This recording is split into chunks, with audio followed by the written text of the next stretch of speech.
안녕하세요. 백두산 금융연구소의 백두산입니다. 4월 6일 수요일 아침 9시 34분입니다. 늦잠을 좀 자가지고 아침은 강아지 얼굴로 좀 영상을 대체하도록 하겠습니다. 어젯밤은 기술적으로 굉장히 중요한 자리에 있다라고 이야기를 드렸는데 그 중요한 자리에서 미국 주식시장이 하락 마감을 해버렸어요. 그러니까 분위기가 굉장히 안 좋다라는 걸 느낄 수가 있을 겁니다. 예전에는 이제 저렇게 중요한 자리에서 꼬박꼬박 상승을 하더니 확실히 시장의 분위기가 좀 달라졌는지 지금은 이제 하락해야 될 자리에서 뭐 그렇게 중요한 자리들에서 하락을 꼬박꼬박 해주고 있습니다.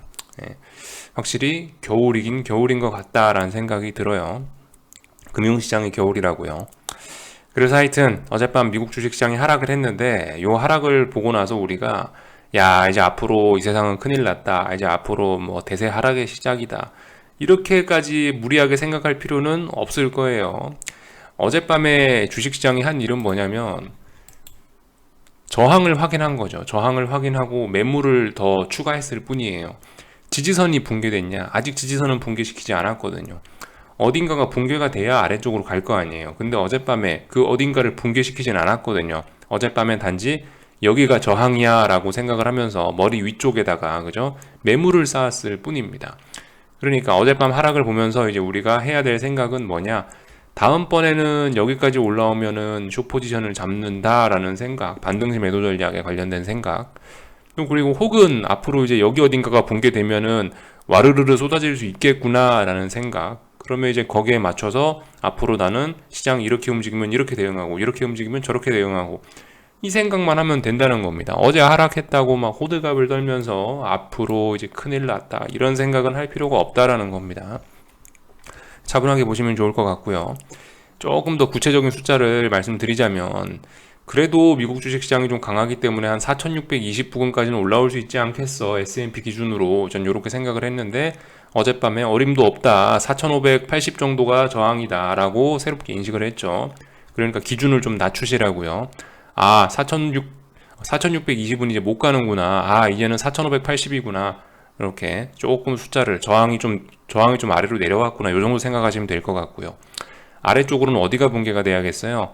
아래쪽으로는 4500이 붕괴가 돼야, 4500이 붕괴가 돼야 이제 아래쪽으로 좀 탄력적으로 쏟아질 수 있는 그런 근거가 생기는 겁니다.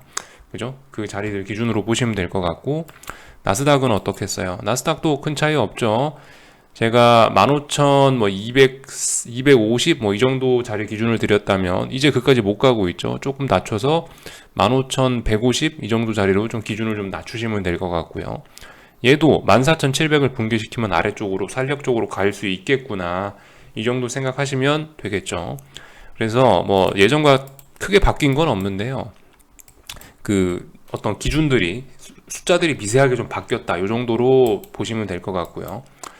어제 밤 같은 경우도 이 장 초반에 엄청난 속임수가 좀 한번 있긴 있었는데, 이 그죠? 이때 그러니까 아마 한국 시간으로 밤 11시 반 이때쯤이었을 아마 그때쯤이었을 거예요. 저도 이거 보고 있었는데 엄청나게 급등시키더라고요. 뭐 물론 엄청나게 급등이라 해봐야 뭐 플러스 뭐 0.3% 저기죠, S&P가 그 정도 오르는 선에, 네, 그 정도로 그치긴 했는데 아무튼 어제도 좀 섬뜩한 그런 슈팅 같은 게 좀 살짝 나오긴 했다, 분봉상으로요.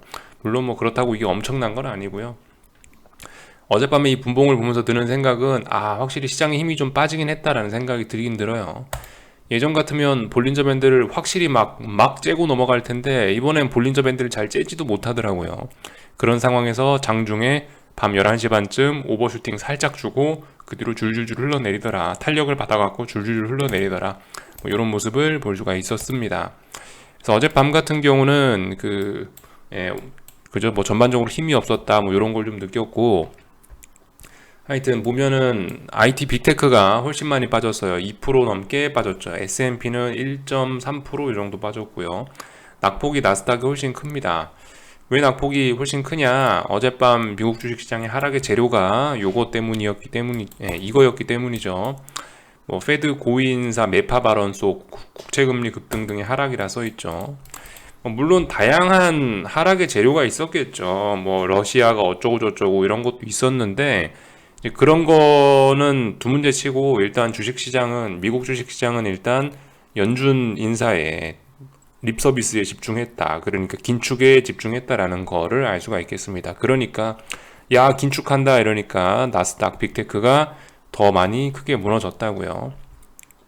근데 사실 좀 재밌는 것 같아요. 어제 페드 고위인사가 뭐라고 했냐면은 뭐 5월 달에 양적 긴축 시작한다. 더 강한 조치를 준비한다. 뭐 이런저런 이야기들을 했는데 사실 몰랐냐고요. 시장이 이걸 몰랐을까? 모르진 않았죠. 어차피 뭐 다들 알고 있었잖아요. 생각해 보시면은 파월 의장이 이미 다 힌트 줬단 말이에요. 파월 의장이. 파월 의장이 5월달 FOMC 회의에서 테이퍼링 실시하겠다라고 이야기했고, 그리고 5월달에 50bp 인상한다 기준금리 이런 이야기도 했고, 그렇기 때문에 야 긴축 속도가 만만치 않구나라는 거는 이미 우리 모두가 다 알고 있었다는 이야기죠. 근데도 불구하고 연준 부의장 이런 얘기 했다고 해서 시장이 이렇게 반응하는 거 개인적으로는 좀 코미디 아니냐, 뭐 다 알고 있던 걸 갖고 이렇게 호들갑을 떨고 있냐라는 생각이 개인적으로는 좀 들긴 들어요.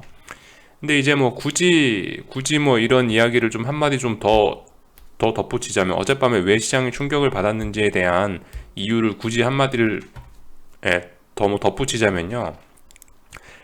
어제 이런 이야기를 했던 이 브레이너드인가? 브레이너드 이 사람이 예전에는 굉장히 이제 어떤 비둘기파적인 이야기만 하던 사람이에요. 연준에도 다양한 의견들이 있지 않습니까? 매파적인 사람이 있고 비둘기파적인 사람이 있는데, 매파적인 사람이 그 불라든가 볼라든가 그 사람이 제가 알기로 가장 매파적인 걸로 알고 있고, 브레이너드 브레이너드 이분 같은 경우는 굉장히 좀 비둘기파적인 성향이 좀 강한 분으로 알고 있긴 합니다. 그러니까 어젯밤 충격받았던 이유는 비둘기인 줄 알았던 사람이 매파로 전환이 되니까 좀 충격을 받았다, 이렇게 볼 수는 있는 거죠. 근데 아무튼 이런 설명이 조금 좀 너무 좀 궁색하다라는 생각이 좀 개인적으로 들어요. 어차피 다 알고 있었는데 뭘 이제 와서 모르는 척하냐 라는 이야기를 저는 어쨌든 주식시장에 하고 싶어요. 아무튼 뭐 그랬다는 거, 이런 재료를 가지고 하락 마감을 했다라는 거를 알 수가 있겠습니다. 그 외에도 이 러시아와 미국의 갈등, 러시아와 우크라이나의 전쟁, 이것도 사실 그죠? 주식시장, 금융시장은 이미 종전했다라고 반응을 하고 있긴 한데, 근데 여전히 이와 관련된 어떤 그 불확실성은 계속 지속이 되고 있는 상황입니다. 군사 행동은 뭐 이제 그만할지 모르겠는데, 아무튼 재밌죠. 지금 그 미국의 생각이 저는 약간 좀 궁금하긴 한데요.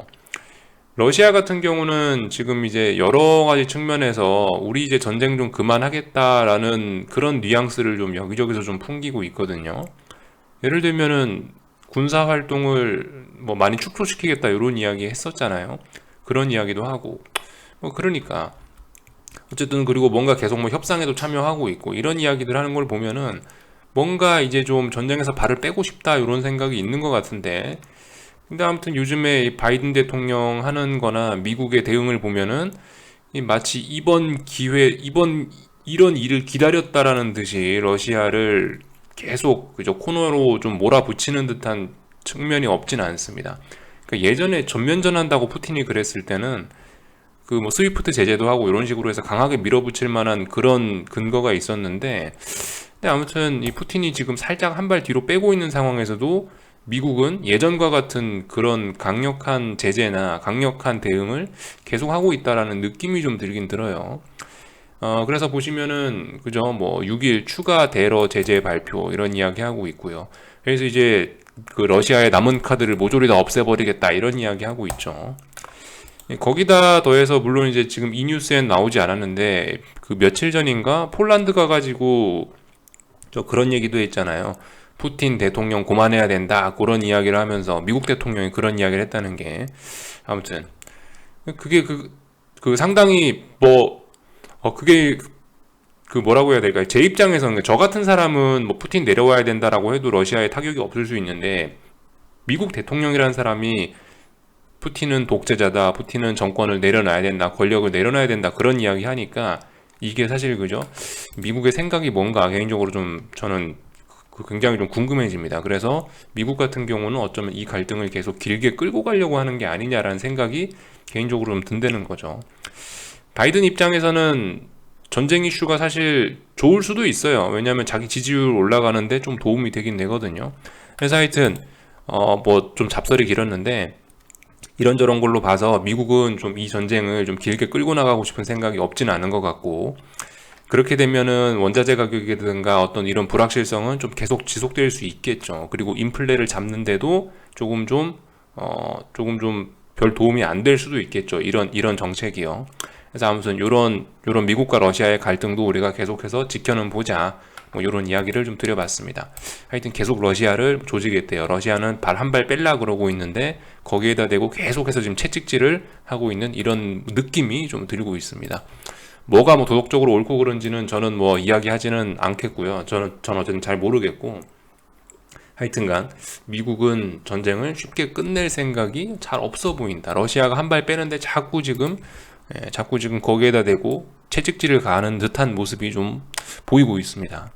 그래서 일단 이래저래 하여튼 불확실성, 물론 시장은 긴축에만 집중을 해서 IT, 빅테크, 나스닥이 우수수수 빠졌지만 전쟁 이슈 이런 것도 여전히 계속 지속 중인 것 같다. 요 정도 이야기를 좀 드려봤습니다. 그래서 하여튼 그 국제유가 같은 거 계속 하반경 직성 보이고 있어요. 지금 탄력적으로 오르진 못하고 있는데 그래도 보시면 계속 일단 100달러 부근에서 더 이상 빠지지도 않고 있습니다. 말씀드렸다시피 갈 거면 빨리 가야 돼요. 근데 지금 잘 못 가고 있어요. 그러니까 아래쪽으로 갈 거면 아래쪽으로 빨리 가야 된다고요. 근데 계속 100달러 부근에서 버티고 있으니까 너무 오래 버텼다는 생각이 들어요. 결과적으로 턴어라운드 하지 않을까, 다시 유가는 올라가려고 하지 않을까 싶은 생각이 좀 들어요. 인플레 같은 거 계속 심각해지지 않을까 이런 생각이 좀 들긴 합니다. 전쟁 이슈가 당장 뭐 미사일과 포탄은 안 날아다닐지 몰라도 저런 불확실성들 때문에 금융시장은 계속 악영향을 받을 수 있겠다라는 생각이 좀 듭니다.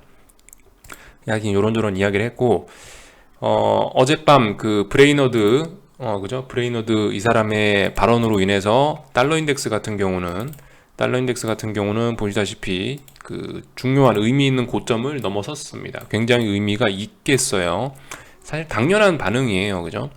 긴축에 대해서 어떻게 반응을 할까? 좋게 반응을 해야 되나, 나쁘게 반응을 해야 되나 하다가 이렇게 반응하기로 일단 마음을 먹은 거죠. 그래서 일단 얘는 위쪽으로 더 열렸다, 레벨업 된다라고 일단 바라보시면 되겠습니다. 다음번에 저항, 여기 어딘가 있고 여기 어딘가 있겠죠. 이런데 저항이 있다, 여기까지 오를 수 있다.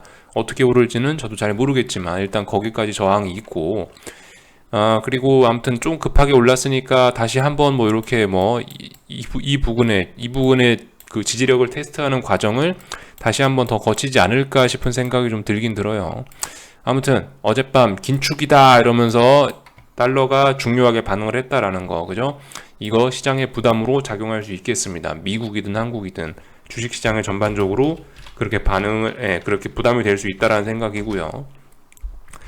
국채금리 같은 경우도 어제 이제 장기물 금리가 좀 크게 올랐어요. 그 테이퍼링 이야기하면서 장기물 금리가 좀 크게 올랐는데, 이렇게 되면서 그죠? 이런 점들도 나스닥에 영향을 많이 미쳤을 거라고요. 그죠? 이렇게 장기물 금리들이 이렇게 많이 오르는 게 나스닥에 영향 많이 미쳤을 텐데, 아무튼 이렇게 장기물 금리가 크게 반응을 하면서 이 장단기 금리가 다시 정상화가 됐습니다. 물론 완전한 정상화는 아닌데, 이제 어느 정도 다시 양수가 됐다라는 거죠. 음수가 아니고 양수가 됐다라고요.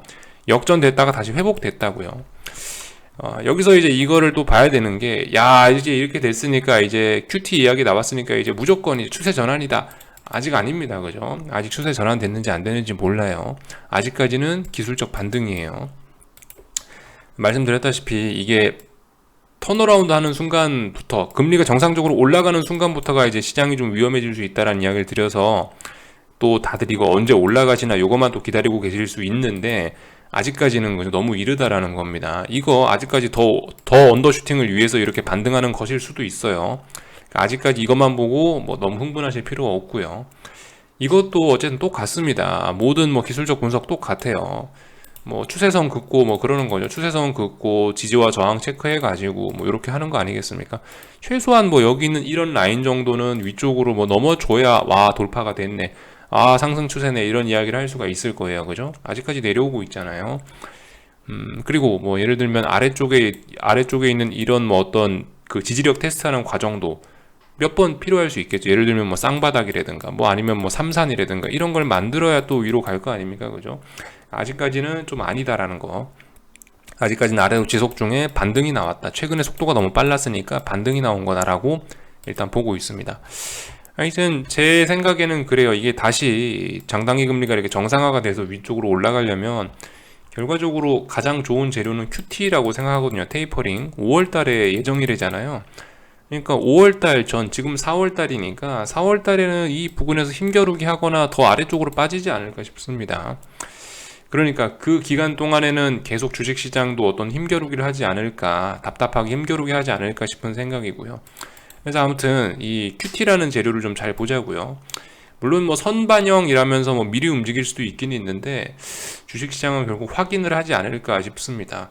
연준이 실질적으로 채권 매입을 하고 뭐 채권을 뭐 어떻게 하고 그런 과정이 있어야지 이게 금리가 정상이 될 것 같거든요.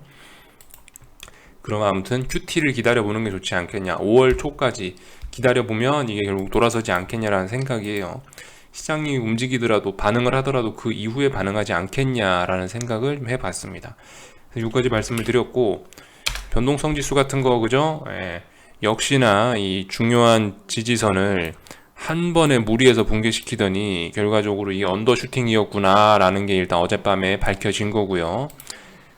그래서 뭐예요? 이제 19 초반 이 자리를 하나 둘 셋 넷 다섯 여섯 6거래일 동안 지켰구나 라는 이야기를 할 수 있겠습니다. 이렇게 내려오던 이 단기 하락 추세를 멈췄죠. 명확히 멈추고 매집의 흔적이 보이죠. 이제 가야 됩니다. 이제 가야 돼요. 어제 나온 이 양봉을 기반으로 해서 이제 이 상승의 베팅을 할 수 있는 근거가 생긴 거죠. 물론 이 당장 그렇게 될 거냐 솔직히 잘 모르겠어요. 말씀드렸다시피 좀 답답할 수도 있을 것 같아서 아무튼 어제 양봉을 기준으로 해서 이제 이 위쪽으로 매집은 할 수 있는데 당장 시원한 시세를 줄진 솔직히 잘 모르겠어서 약간 좀 조심스럽습니다. 이런 매집의 과정이 이렇게 길어질 수도 있긴 한 거거든요. 바로 갈 수도 있지만 뭐 하여튼 그래서 좀 천천히 하셨으면 좋겠다 이런 이야기를 좀 드려봤습니다. 전반적으로 봐서 하여튼 그죠, 시장이 또 어제 하락으로 인해서 조금 좀 분위기가 좀 굉장히 안 좋아지긴 했습니다. 오늘 밤은 어떤 지지선을 지키는지 붕괴시키는지 그런 여부를 집중해서 보시면 되겠죠. 그래서 뭐 미국 주식시장 이야기를 좀 길게 했고요. 한국은 뭐 할 말 없습니다. 한국은 어제 367, 366 이 자리를 저항으로 확인했고 하락해야 될 자리에서 하락을 하고 있어요. 그렇다고 얘도 어디 뭐 중요한 의미 있는 지지선을 붕괴시켰냐? 아직까지 뭐 그러지는 않아요. 물론 여기 있는 뭐 363자리를 다시 붕괴시켰다는 게 어떤 의미는 있긴 있는데 뭐 여기 붕괴시켰다고 와르르냐? 그게 아니죠. 여기 뭐 359, 358 요 자리도 붕괴가 돼야 이제 좀 와르르 할 수 있는 거죠. 아무튼 한국 증시는 뭐 그냥 할 말이 없어요. 한국 증시 같은 경우는 뭐 의미 있는 반등 이런 것도 없고 그냥 계단식 하락이 계속 지속되고 있는 상황이라 이래저래 뭐 드릴 이야기가 없습니다. 코스닥 150 같은 경우는 이렇게 되면 어제의 상승이 결과적으로 슈팅이었구나 라고 이야기를 할 수가 있게 되긴 됐는데 아무튼 잘 보시고 뭐 천천히 대응하시면 되겠죠. 1330이란 자리 다시 결과적으로 이 자리 밑으로 내려왔으니까 또다시 저항이 됐네 이러면서 한 숟가락 얹고 빼고 이런 식으로 천천히 하셨으면 좋겠어요. 뭐 원달러 환율 살짝 올라가고 있습니다. 그죠? 근데 그렇지만 얘도 아직까지 그렇게 중요한 자리를 넘어선 건 아니고 그냥 어떤 박스권 안에서 방향성 모색하고 있다. 요 정도 이야기만 드리면 될 것 같습니다. 뭐 다른 거 특별히 점검할 게 없어요. 한국 주식 시장은요. 옵션 같은 것들 보시면 뭐 콜도 죽고 풋도 죽고 이러고 있다. 풋이 완전 살아나려면은 선물이 어떤 자리를 붕괴시켜 줘야 될 텐데 아직 그런 모습은 보이지 않으니까 풋 대박도 좀 어려울 것 같고 그죠? 하여튼 좀 조심하셨으면 좋겠습니다. 지금 옵션 매수를 공격적으로 하기는 좀 부담스러운 때라서. 하여튼 뭐 요까지 하겠습니다. 궁금한 거는 리플 남겨주시고요. 또 오늘 저녁에 뵙도록 하겠습니다. 여기서 마치겠습니다.